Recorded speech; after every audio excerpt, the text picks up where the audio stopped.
और आज दिल्ली में एनडीए गठबंधन के सभी दलों ने प्रस्ताव पास कर नरेंद्र मोदी को अपना नेता चुन लिया, जिसके साथ नई सरकार के शपथ ग्रहण की तारीख और वक्त भी मुकर्रर हो गया। नरेंद्र मोदी की अगुवाई में एनडीए गठबंधन 7 जून को सरकार बनाने का दावा पेश कर सकता है और अगले दिन यानी कि 8 जून को नरेंद्र मोदी तीसरी बार राष्ट्रपति भवन प्रांगण में प्रधानमंत्री पद की शपथ ले सकते हैं।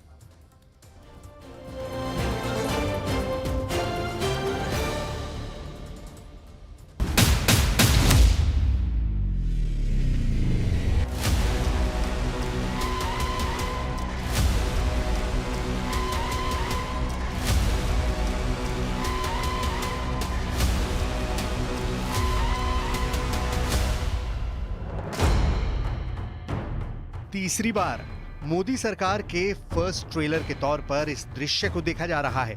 सभी के चेहरे पर खिली मुस्कान और विक्ट्री का निशान एनडीए के एकजुट होने का पक्का प्रमाण साक्षात है। इससे पहले इस चिट्ठी ने मुनादी कर दी कि मोदी ही देश के प्रधान हैं।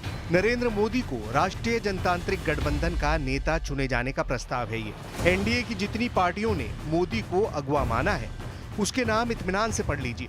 इस चिट्ठी से पहले 7 लोक कल्याण की इन तस्वीरों ने नई सरकार के सारे सस्पेंस का दी एंड कर दिया था। देखते जाइए, एनडीए का हर दल यहाँ मौजूद है। सभी नेताओं की मौजूदगी में पीएम मोदी की मुस्कान बहुत कुछ बयां कर रही है। एनडीए की बैठक में प्रधानमंत्री के लेफ्ट हैंड पर चंद्रबाबू नायडू हैं। उनके ठीक बगल में नीतीश कुमार हैं। नीतीश कुमार के बगल में शिवसेना के एकनाथ शिंदे हैं। एनडीए में जिसका जितना कद है, इस बैठक में उनका वही दर्जा है। तीसरी बार मोदी सरकार का रूप ऐसा ही होगा जिसमें हर दल की अहमियत होगी, हर नेता की पूछ होगी, हर सांसद को तवज्जो मिलेगी। जैसे कि मोदी सरकार की रवायत है सहयोगियों को साथ लेकर चलने की, ठीक वैसा ही दृश्य है ये। एनडीए पहले से कहीं ज्यादा दृढ़ संकल्प है। साथ मिलकर हम लोगों ने चुनाव प्रचार किया और साथ मिलकर ही प्रधानमंत्री नरेंद्र मोदी जी के नेतृत्व में ही हम लोग सरकार बनाने जा रहे हैं। एक स्थिर और मजबूत सरकार पुनः देश अगले 5 साल के लिए देखेगा।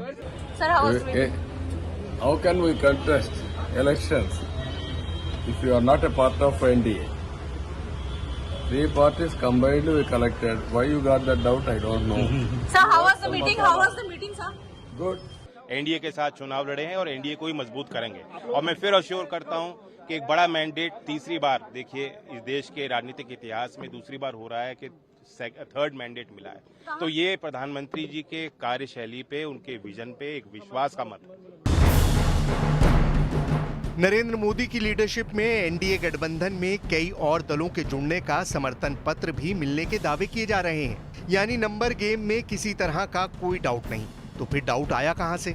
तो इसे जानने के लिए 5 जून की सुबह पटना से आई इस तस्वीर को देखना होगा। दिल्ली का सियासी तापमान बढ़ाने वाली ये वही तस्वीर है जिसमें एक प्लेन में बिहार के मुख्यमंत्री नीतीश कुमार सवार थे और उनके ठीक पीछे की सीट पर विराजमान थे तेजस्वी यादव। चाचा भतीजे की दिल्ली रवानगी और दोनों के बीच बस एक सीट का फासला। प्लेन में जिज्ञासुओं ने ये दृश्य देख सवाल भी दाग दिया। जवाब में नीतीश कुमार ने प्रणाम किया। पटना से दिल्ली आ रहे हवाई विमान में बिहार की 2 सियासी हस्तियों की यात्रा ने अटकलों को तेज हवा दी, क्योंकि यात्रा के बीच नीतीश कुमार और तेजस्वी एक वक्त अगल बगल की सीट पर आ बैठे थे। इस पर नीतीश कुमार जब दिल्ली पहुंचे तो फिर सवाल हुआ। यहाँ नीतीश कुमार ने सधा सा जवाब दिया कि सरकार तो बनेगी ही, लेकिन किसकी ये साफ साफ नहीं कह पाए। सरकार तो बनेगी ही।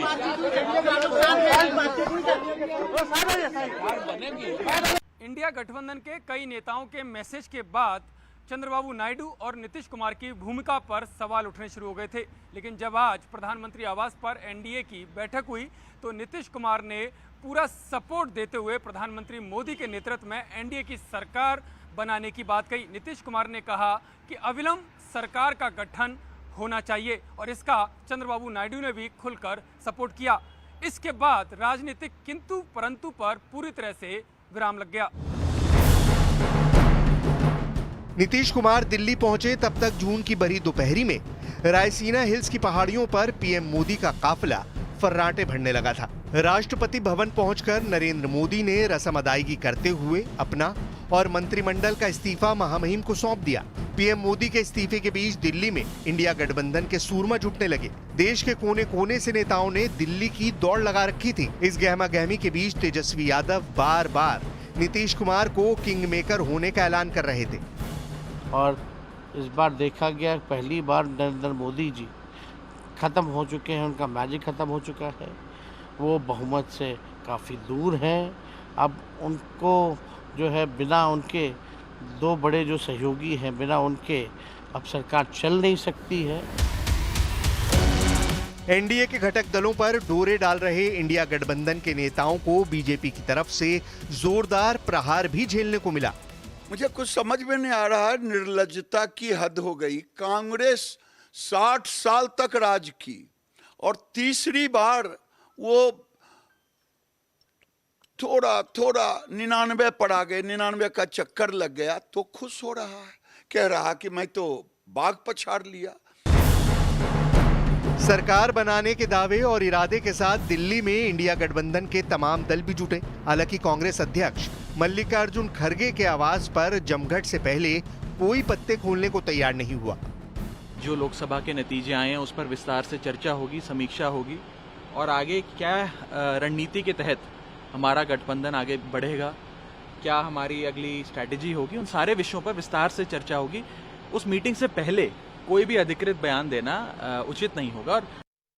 अभी बस पहुंचने वाले हैं इंडिया गठबंधन की मीटिंग। अभी पवार साहब से मिलने आए थे क्या? शरद पवार जी के पास ऐसे ही मिलने आए थे और चुनाव के नतीजों के बाद अभी इंडिया गठबंधन की मीटिंग में जा रहे हैं। इंडिया गठबंधन की बैठक में एक बात गौर करने वाली ये थी कि पश्चिम बंगाल से ममता बनर्जी की जगह उनके भतीजे अभिषेक बनर्जी पहुंचे। महाराष्ट्र से उद्धव ठाकरे की तरफ से संजय राउत बैठक में पहुंचे। एक तरफ एनडीए ने अपनी एकजुटता और शक्ति का प्रदर्शन कर दिया तो दूसरी तरफ इंडिया गठबंधन में सब कुछ ठीक नहीं होने के सिग्नल मिले हैं। इस सियासी हलचल के बीच नई सरकार गठन की जो जानकारी सामने आई उसके मुताबिक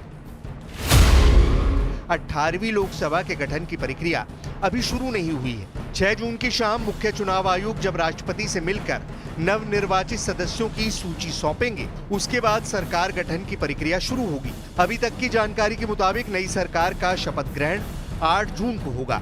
शपथ ग्रहण समारोह राष्ट्रपति भवन के प्रांगण में ही करने की तैयारी है। नए मंत्रिपरिषद के गठन के बाद उसके सम्मान में राष्ट्रपति एक रात्रि भोज देंगी।